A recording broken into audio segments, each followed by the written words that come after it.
¿Qué rollo, guapos? Hoy vamos a mostrarles cómo le suena el escape a la más completa N250. Go, go, go. Dale otra vez. Dale. Otras dos.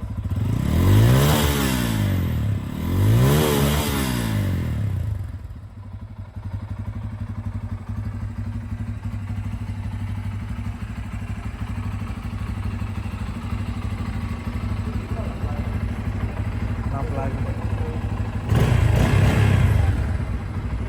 Ahora mi opinión, no tiene nada distintivo, pero es que creo que casi ninguna moto de un cilindro tiene algo distintivo. Hay las que suenan así, las que suenan un poco más ronco como la 250Z de Itálica. Si acaso podría decir que en revoluciones altas la Pulsar NS200 tiene algo diferente, o las Hondas que suenan como carritos de control remoto, pero son sonidos muy similares en la salida del escape. Hasta luego.